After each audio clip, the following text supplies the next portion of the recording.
Halo semuanya, jumpa lagi dengan saya Yusuf Aditya di channel pengembangan diri seputar ilmu hipnotis, ilmu hipnoterapi, dan ilmu kendam. Nah, spesial video kali ini saya akan menjelaskan bagaimana tata cara belajar ilmu hipnotis, khususnya hipnotis dan ilmu hipnoterapi. Nah, apa syaratnya dan bagaimana langkah-langkahnya dan step-stepnya. Dan bagi Anda yang ingin mempelajari tentang ilmu hipnotis secara mandiri, Anda bisa juga membeli buku Jago Ilmu Hipnotis. Ini bukunya ya. Ini Anda bisa pelajari secara mandiri, Anda tinggal baca dan Anda lakukan step-step yang ada di buku ini. Oke, dan bagi Anda yang ingin membelinya, Anda bisa menghubungi nomor yang ada di video ini. Nah, ini nomornya ya. Anda bisa menghubungi nomor ini. Dan saya ucapkan terima kasih juga bagi Anda yang sudah menemukan channel ini. Jangan lupa like dan subscribe channel ini dan nyalakan lonceng notifikasinya. Apabila saya upload video, Anda semuanya mendapatkan notifikasinya.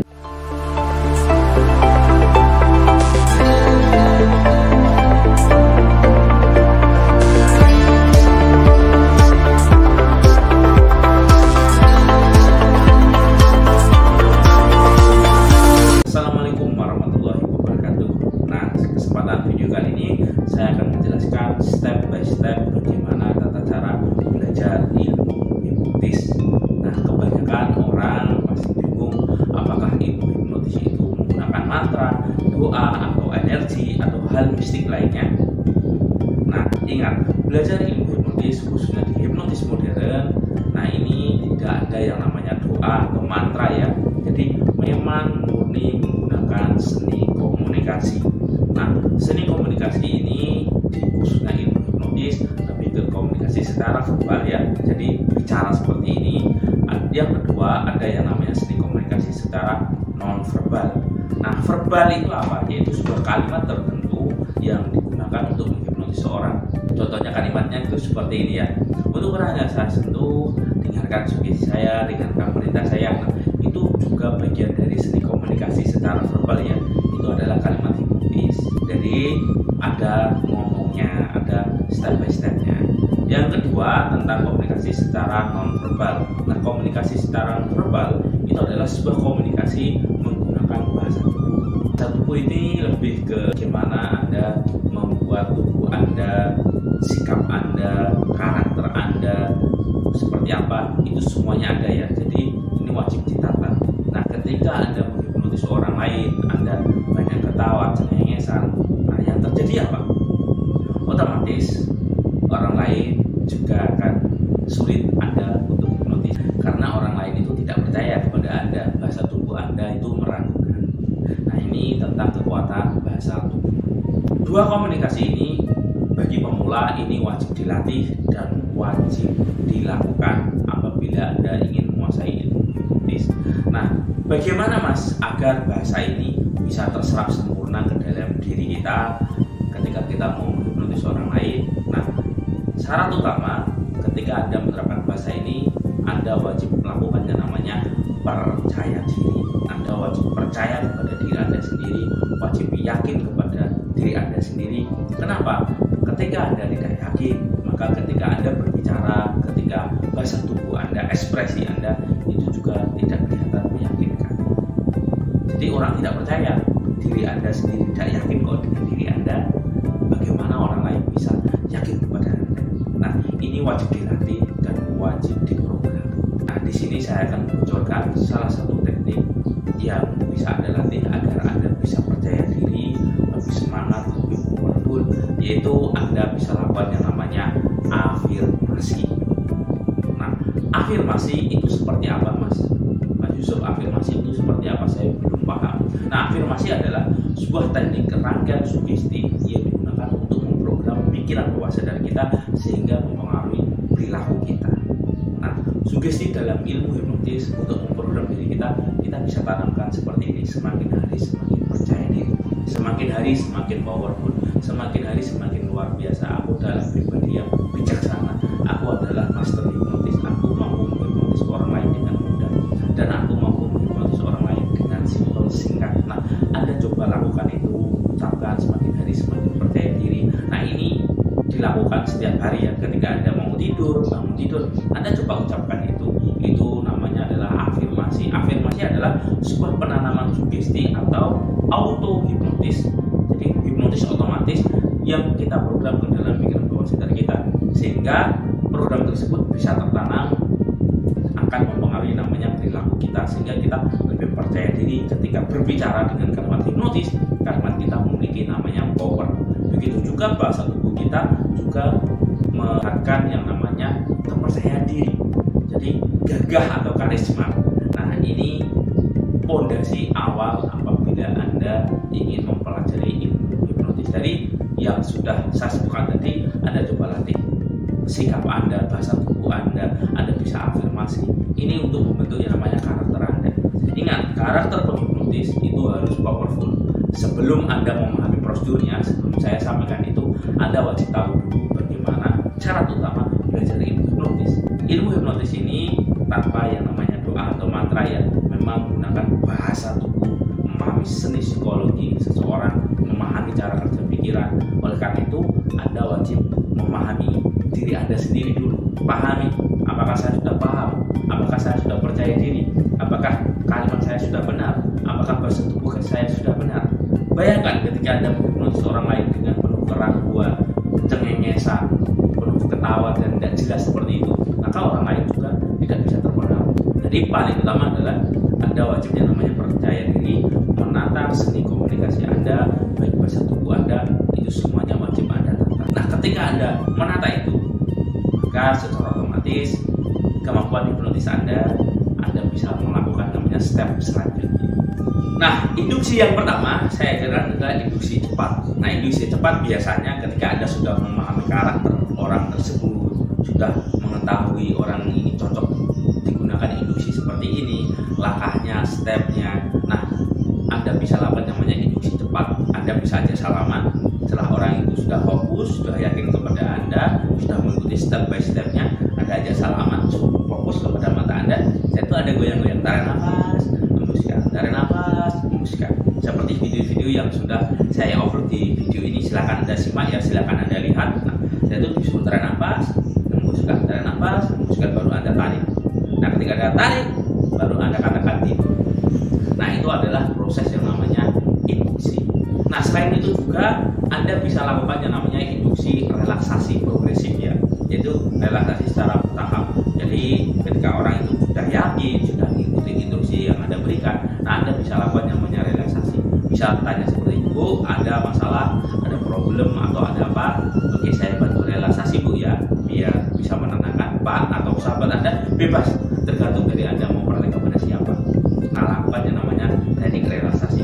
Dia suruh duduk, rileks, tenang, santai, nyaman. Saya itu disuruh tarik nafas. Oke, kamu tarik nafas, hembuskan, lebih santai, lebih rileks. Tarik nafas lagi, hembuskan. Nah, itu lakukan beberapa saat ya, sampai orang tersebut merasa rileks dan merasa nyaman.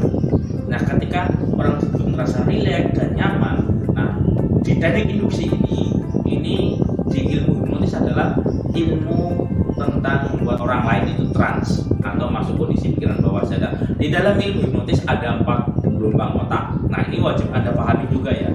Gelombang otak manusia itu ada 4 ya, khususnya di pelajaran ilmu hipnotis ini. Yang pertama adalah gelombang otak secara sadar. Nah, ketika Anda melakukan yang namanya pre-talk atau pendekatan, ini membuat orang lain terbuka vertikal areanya atau merasa nyaman. Nah, ketika orang itu masih sadar, dia gelombang otaknya masih di kondisi beta. Nah, ketika sudah di kondisi beta, ketika Anda ajak ngobrol santai, ketika Anda lakukan pendekatan, biasanya dia sudah mulai rileks.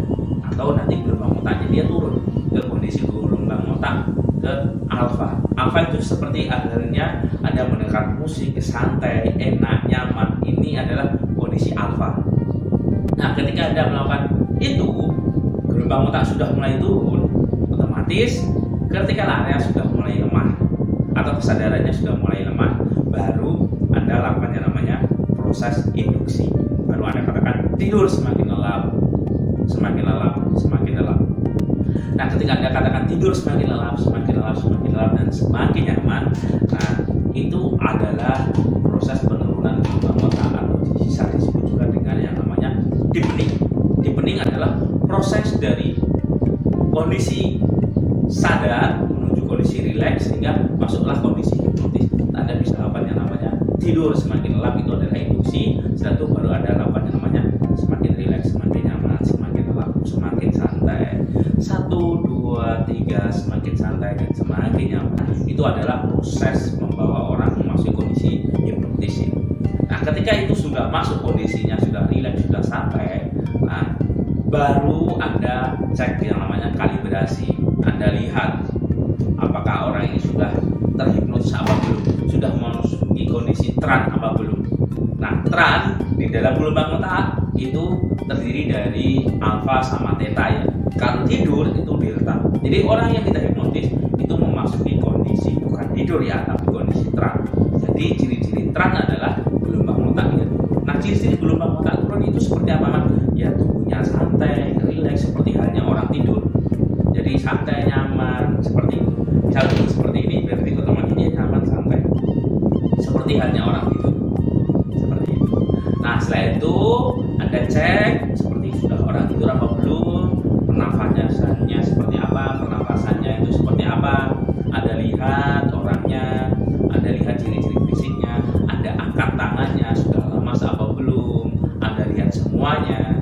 Nah, ketika orang sudah lemas, sudah rileks, ini adalah proses yang namanya dibuka tes ya. Anda melihat ciri-cirinya. Ini tesnya apa? Ini sudah masuk kondisi trance apa belum? Anda lihat itu semuanya. Ketika Anda sudah tahu, dia sudah mulai trance, sudah mulai tenang, sudah mulai santai. Nah, otomatis Anda sudah berhasil membawa orang itu memasuki kondisi relaksasi lebih dalam dan lebih dalam. Biasanya seperti orang tidur. Nah, setelah itu apa Mas langkah step selanjutnya? Yaitu Anda lakukan yang namanya pemberian sugesti atau pemberian instruksi atau perintah. Nah, sugesti ini macam-macam. Bisa juga sugesti untuk pertunjukan, misal untuk orang yang saya sentuh. Ketika Anda buka mata nanti, tak tahu kenapa tiba-tiba Anda lupa dengan nama Anda sendiri.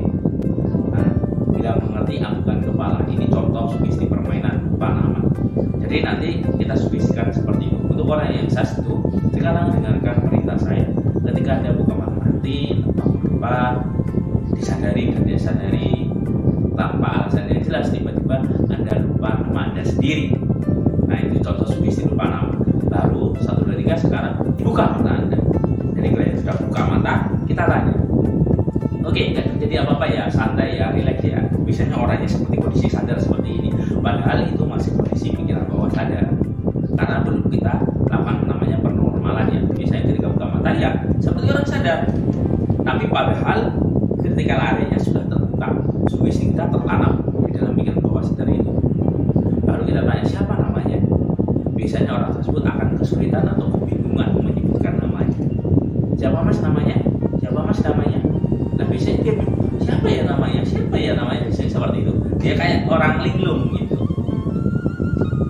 Nah, ketika sudah dilakukan itu, baru Anda bisa akses dengan permainan seperti ini. Oke, sekarang saya tulis di sini Joni, dibaca Joni. Oke, itu nama kamu. Nah, biasanya orang tersebut akan masuk ke dalam pikirannya tentang nama Joni ini. Biasanya sekarang siapa nama kamu? Biasanya dia jawab yang namanya Joni. Ingat, pemberian sugesti ini wajib yang aman, yang pas. Tujuannya apa? Biar tidak membuat orang lain itu bahaya ya. Terkadang kenapa sugesti itu tidak masuk? Karena dia merasa tidak nyaman. Misal ketika dikasih sugesti namanya kok masih tetap, biasanya dia menganggap penting nama itu pemberian dari orang tua, wajib dijaga, nggak boleh dilupakan. Biasanya di pikiran bawah sadar seperti itu ya. Jadi pikiran bawah sadar bukan hanya sekedar kita dihipnotis terus tinggal enak memberikan sugesti, bukan seperti itu. Tapi ada aturan mainnya. Nah, itu apabila digunakan untuk permainan. Nah, sekarang apabila digunakan untuk terapi Mas, misal lebih percaya diri, lebih powerful, Anda bisa lakukan step by stepnya. Saat ini dan seterusnya, tarik nafas, Anda semakin percaya diri, semakin luar biasa, semakin hebat, semakin tenang. Anda bisa lakukan itu. Itu diulang-ulang sampai beberapa saat. Biasanya tersebut juga ketika bangun nanti dia juga jadi luar biasa, lebih powerful. Nah, ketika Anda sudah cukup, baru Anda lakukan yang namanya proses pengakhiran atau terminasi. Baru Anda katakan sekarang tidur semakin lelap lagi, lebih lelap lagi, baru Anda berikan sugesti. Semuanya lupakan sugesti yang saya berikan. Semakin hari Anda semakin sehat. Ini proses pemberian sugesti lagi. Lupakan semua sugesti yang berikan tadi. Saat ini dan terusnya Anda semakin percaya diri, lebih fresh, lebih segar. Ingat, di program ya, dikasih sugesti positif. Tujuannya apa? Biar orang itu merasa rileks, sangat powerful lagi. Setelah itu baru 1, 2, 3 bangun, lebih sehat dan lebih segar. Biasanya orang bangun, badannya sehat, pikirannya pun juga ikut segar setelah kita terapi. Itu adalah salah satu ilmu hipnotis dengan untuk terapi sederhana ya. Nanti apabila Anda ingin detail lagi, lebih jelas lagi, nah saya sarankan Anda bisa bergabung di kelas pelatihan saya. Nanti di situ saya akan jelaskan lebih lengkap lagi. Paham ya?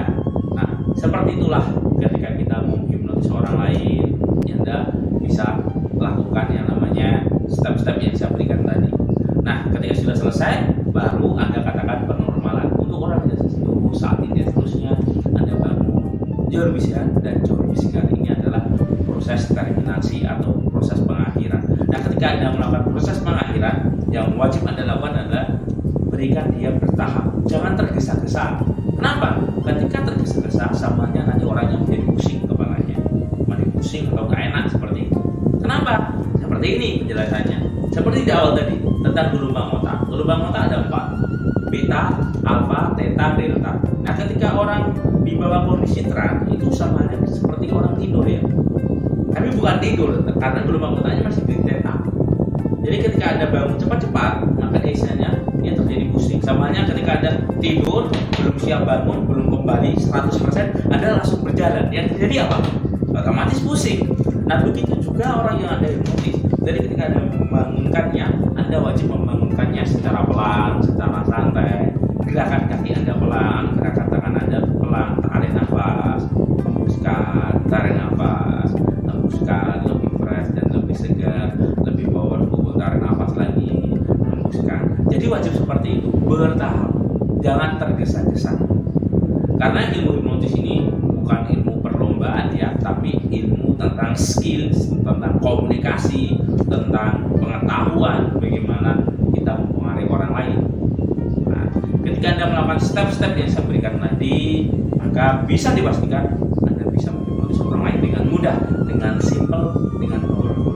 Nah, selain itu, manfaat dari mempelajari ini yang saya sampaikan tadi, di awal tadi saya jelaskan tentang bagaimana memprogram diri Anda, yaitu dengan afirmasi. Afirmasi ini selain Anda bisa menghipnotis, memprogram diri Anda sendiri, Anda bisa terapkan untuk menghipnotis diri Anda sendiri.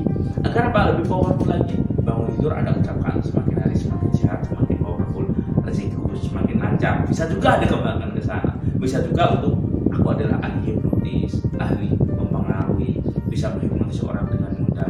Seluruh materi dari Mas Yusuf mudah sekali saya terapkan. Nah, Anda bisa lakukan itu. Ketika Anda menerapkan itu, secara otomatis Anda sedang memprogram pikiran bawah sadar Anda. Ingat, ketika program itu masuk ke dalam pikiran bawah sadar Anda, maka program itu bisa dijalankan secara 100% ya. Dalam artian seperti ini. Pikiran manusia 20% itu letaknya di pikiran sadar. Sedangkan pikiran bawah sadar itu 88% pengaruhnya. Bayangkan, ketika Anda menanamkan sugesti positif ke dalam pikiran Anda, dalam klien Anda, dalam orang yang Anda hipnotis, nah sugesti ini bisa mempengaruhi namanya kehidupan dia. Kenapa? Karena pengaruhnya sekitar 88% lebih kuat daripada pikiran sadar. Nah, begitu hebatnya ya, begitu dahsyatnya tentang potensi pikiran bawah sadar. Nah, begitu halnya belajar ilmu hipnotis. Belajar ilmu hipnotis bukan hanya sekedar menidurkan orang seperti ini, tapi belajar ilmu hipnotis itu tentang belajar memahami diri kita, memahami cara kerja pikiran kita. Kita bisa memaksimalkan potensi yang ada di dalam diri kita, lebih powerful, lebih dasar, dan lebih hebat.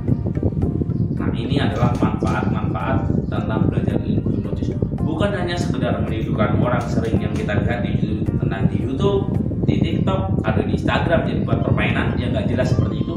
Nah, sayang sekali ya. Kalau digunakan ya bisa, nggak apa-apa. Tapi kalau lebih powerful lagi, saya sarankan digunakan untuk proses pemberdayaan diri, seperti tadi merelaksasi pikiran orang lain, refresh otak, istilahnya ya, memprogram pikiran bawah sadar. Nah, ketika Anda paham ini, tahu prosedurnya, tahu langkah-langkahnya, insya Allah ilmu hipnotis ini sangat bermanfaat buat Anda. Nah, simpel ya ilmu hipnotis itu. Jadi secepat apapun ketika Anda mau hipnotis orang lain, Anda wajib melakukan yang namanya prosedurnya, step by stepnya. Mas, kok panjang ya penjelasannya, kok seperti itu ya? Nah, samanya ketika Anda belajar naik sepeda motor, naik mobil, Anda belajar secara manual dulu. Anda belajar step-stepnya sangat ekstra. Begitu juga belajar ilmu hipnotis juga seperti itu, simple aslinya. Ketika kita mempraktekkan langkah-langkahnya, step by stepnya, saya yakin ilmu hipnotis itu juga simple dan mudah. Nanti kalau sudah mahir ya seperti saya ini, bisa menghipnotis dengan mudah, tahu aturannya, tahu polanya, menyusun sebuah sugesti juga mudah. Biasanya untuk pemula ketika menyusun sebuah sugesti biasanya tertata-tata ya, dalam artian kurang lancar. Oleh karena itu, seperti yang saya sampaikan tadi, Anda bisa bercermin, Anda bisa latihan berbicara kepada diri Anda sendiri. Lakukan sampai Anda lancar. Nah, ketika Anda sudah lancar, sudah mahir, maka akan otomatis sambalnya Anda naik sepeda motor. Sekarang kan nggak mikir ini gigi 1, gigi 2, atau direm atau digas, semuanya terjadi secara otomatis. Begitu juga dengan ilmu hipnotis, ketika sudah menerapkan step by stepnya, semuanya menjadi alami, otomatis kelihatan seperti tidur, begitu mudahnya. Nah, itu tentang step-step bagaimana cara belajar ilmu hipnotis. Nah, bagi Anda yang ingin mendapatkan bimbingan dari saya lebih detail, lebih lengkap, lebih powerful lagi tentang bagaimana belajar ilmu hipnotis, nah, Anda bisa join di kelas pelatihan saya. Silahkan Anda pilih, bisa kelas pelajar fundamental hipnotis. Tapi bila Anda ingin lebih dalam lagi, lebih powerful lagi, Anda bisa bergabung kelas advance hipnoterapi. Oke, semoga informasi ini bermanfaat, dan bagi Anda yang ingin lebih detail lagi secara mandiri, Anda bisa membeli buku Jago Ilmu Hipnotis yang sudah saya sebutkan di awal tadi. Dan bagi Anda yang ingin melihat video saya tentang belajar ilmu gendam, ilmu daya batin, telepati, memprogram pikiran bawah sadar, silakan Anda simak di playlist saya, banyak ya. Dan untuk kelas pelatihan saya ini bisa diikuti kelas pelatihan secara online ya, atau jarak jauh juga bisa. Jadi bukan hanya kelas privat saja atau kelas privat secara langsung atau workshop, tapi bisa juga diikuti kelas secara online. Nanti ada bukunya, ada videonya, ada bimbingannya, dan Anda bisa konsultasi selamanya sesuai materi yang diambil. Oke, saya akhiri. Wassalamualaikum warahmatullahi wabarakatuh. Salam hipnosa.